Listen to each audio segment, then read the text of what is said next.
세계 제2차 대전 때에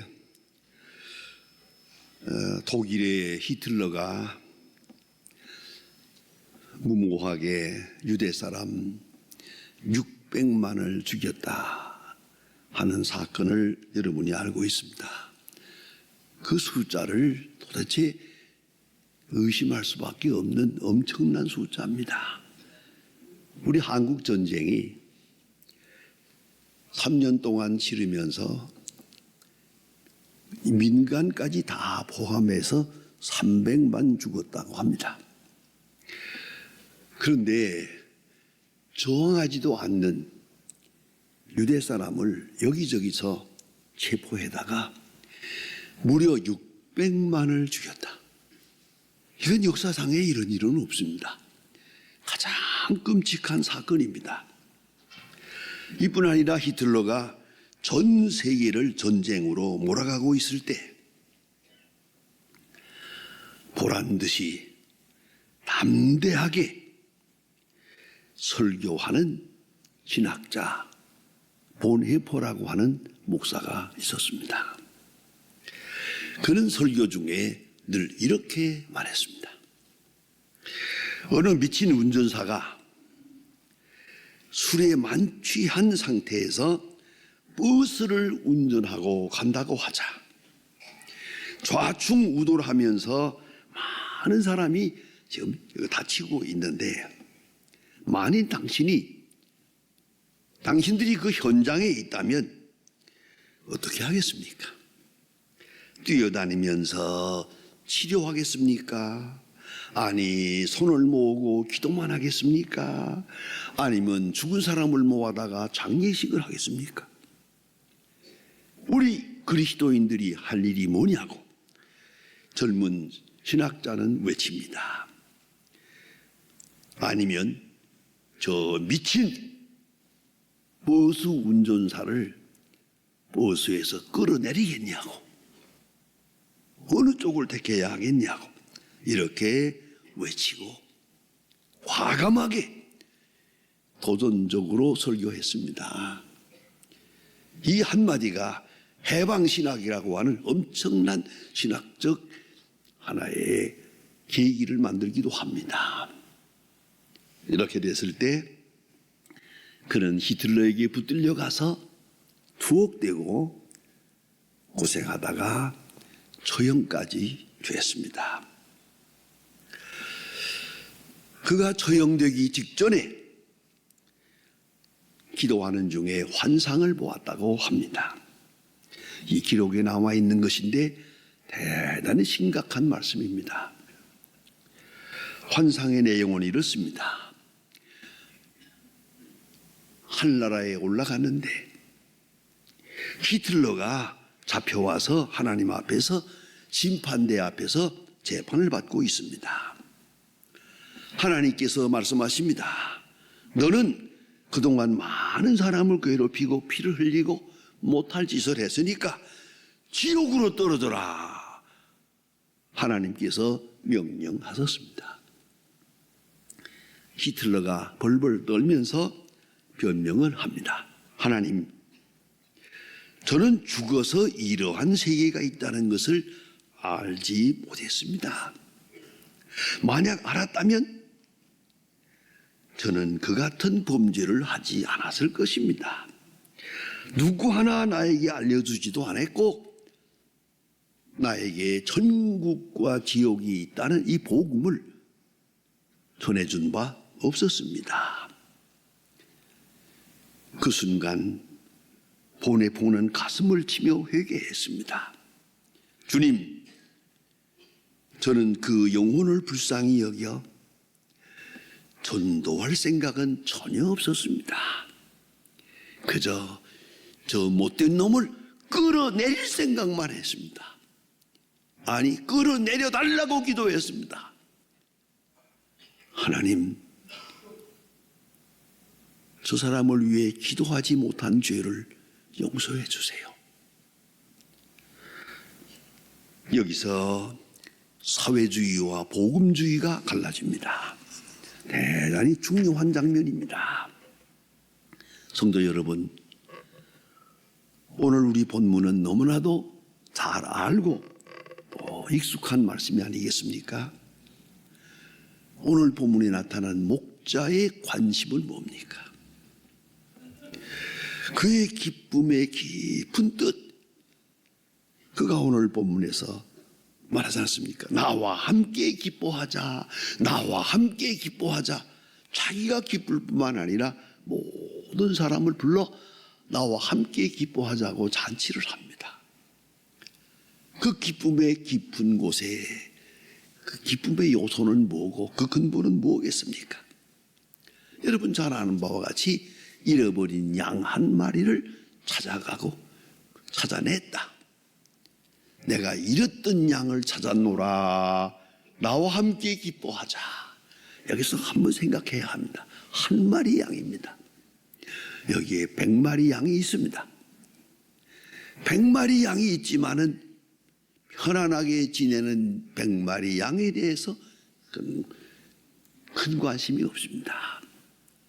잃어버린 양 한 마리, 굉장히 중요한 말씀입니다. 사회학적으로나 경제학적으로나 상당히 중요한 말씀입니다. 양보다 질입니다. 한 마리 양, 그까짓 그 100마리가 여기 있는데 한 마리가 어딜 가든 말든 그거 무슨 상관이냐고 할 것이면, 그러나 오늘 본문은 한 마리 양에게 집중하고 있습니다. 현대인의 큰 과오는 목적보다 결과에 치중합니다. 어떤 목적으로 했느냐, 어떤 과정 상관 안 하고 결과물만 가지고 평가합니다. 이게 소위 성과라고 하는 겁니다. 그런가 하면 질보다 양입니다. 삶의 질이 중요한데 삶의 양, 좋은 집에 삽니까? 아니요. 어제 어떤 분으로부터 얘기를 하나 들었습니다. 특별한 일이 생겨가지고 아주 돈을 많이 번 부인이 있답니다. 아주 횡재를 해서 100억을 손에 쥐는 일이 있었답니다. 그런데 100억을 가지자마자 다음날 이혼했답니다. 그래서 지금 문제가 됐답니다. 저 돈을 회수해야겠다고요. 여러분, 삶의 질이 문제인데 그 깊은 질에는 관심이 없고 이 물량적인 양적인 것에 치중하고 있다. 그런가 하면 함께하는 기쁨보다 이적인 기쁨에 있습니다. 남의 것을 빼앗아서 내가 기뻐할 수 없어요.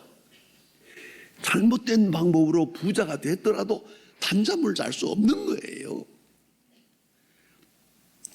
기쁨은 함께 나누게 돼 있어요. 남을 기쁘게 하고야 내가 기뻐할 수 있어요.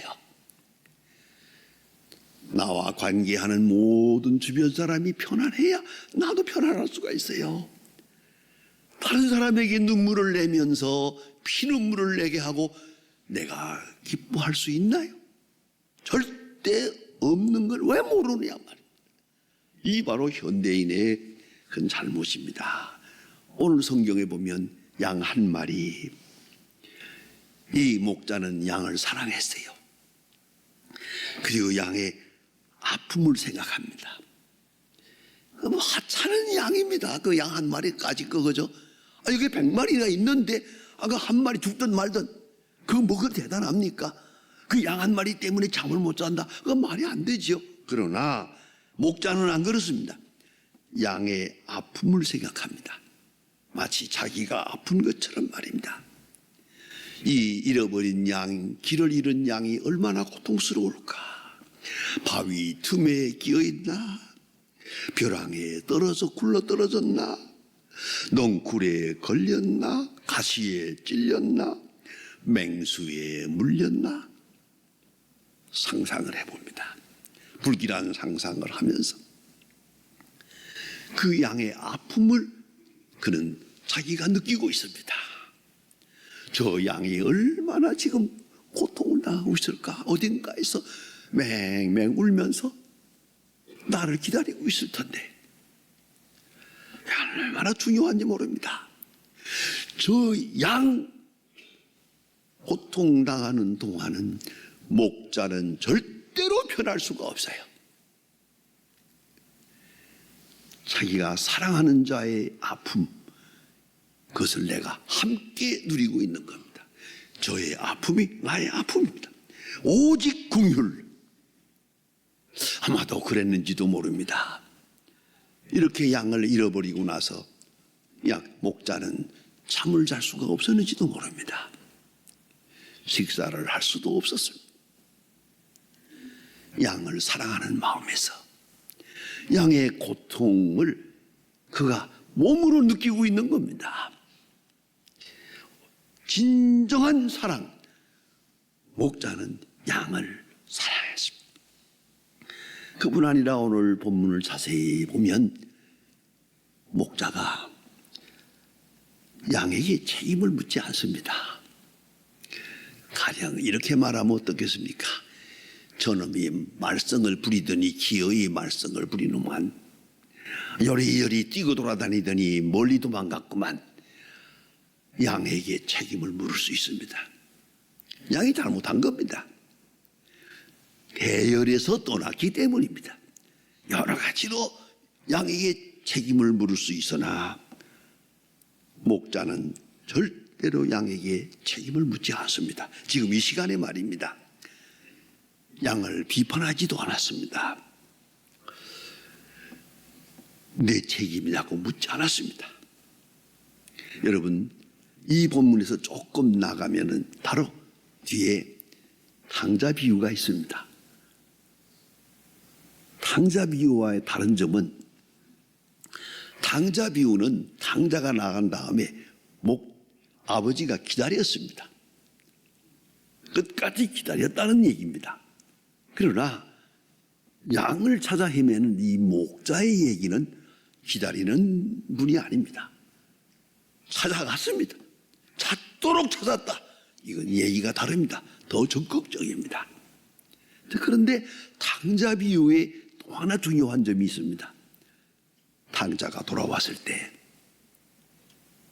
그 아버지가 탕자의 과거를 묻지 않습니다. 그 한마디가 얼마나 중요한지 모릅니다. 왜 집을 나갔느냐? 그동안에 어떻게 살았느냐? 그러기 나가지 말라고 하지 않더냐? 왜 기어들어왔느냐? 할 말 많습니다. 어쩌면 아버지는 아무 말이 없습니까? 말 없는 그것이 아버지의 마음이요, 아버지의 사랑이에요. 말 없습니다. 아무 비판도 하지 않습니다. 살아 돌아왔으니 나는 기쁘다. 죽었다 살았고 잃었다 얻었노라.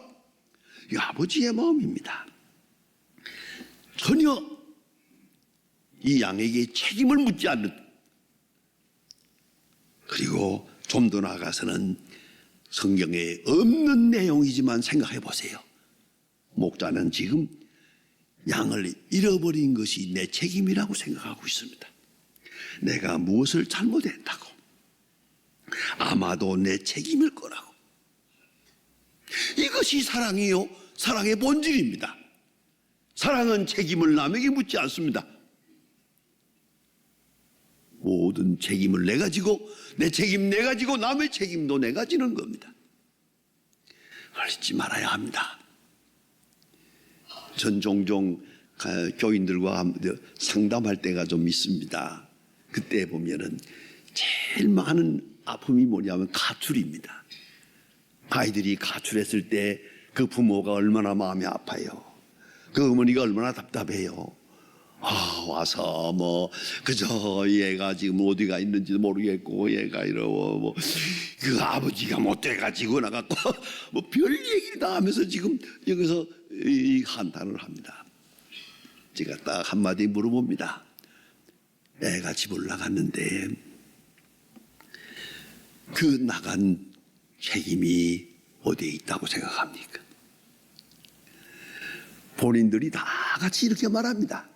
속색이고 말썽 부릴 때 그랬대요. 나가 죽어라 그랬대요. 그래서 내가 그랬어요. 나가 죽으라고 했는데 아직 죽진 않았으니까 걔는 효자라고. 여러분, 나간 이유가 어디 있습니까? 그걸 자식에게 물을 겁니까? 그건 사랑이 아닙니다. 자식이 가출했다. 어딘가 내가 저를 섭섭하게 했구나. 내가 잘못했구나. 그것입니다. 그게 사랑입니다. 가끔 보면 또 남편이 밖으로 돈다고 해서 와서 아이고 제가 시집을 잘못 왔는지 못된 남편 만나가지고 왜 그런 얘기해요. 자세히 얘기하다 보면 본인이 그런 얘기를 해요. 내가 생각하더라도 집에 들어올 마음 없을 거예요 그러더라고요. 여러분, 집에 들어올 분위기를 만들어야지. 집에 들어올 마음이 있도록 돼야지. 분위기는 다 나가게 만들어 놓고 책임은 내게 있는데 나간 사람만 여기서 비판하고 있을 것입니까? 오늘 목자는 말이 없습니다. 그러나 왜 이렇게 애타게 찾았느냐? 책임이 내게 있다고 생각했기 때문입니다. 내가 잘 돌아보지 못한 것, 어딘가 모르게 저것이 조금 말썽 부리는 건데 특별히 생각하지 못했어요. 그래서 양이 집을 나가고 우리를 떠나고 잃어버리게 된 책임이 내게 있다. 여러분, 어떤 큰 일이라도 책임이 내게 있다는 거 잊지 말아야 합니다.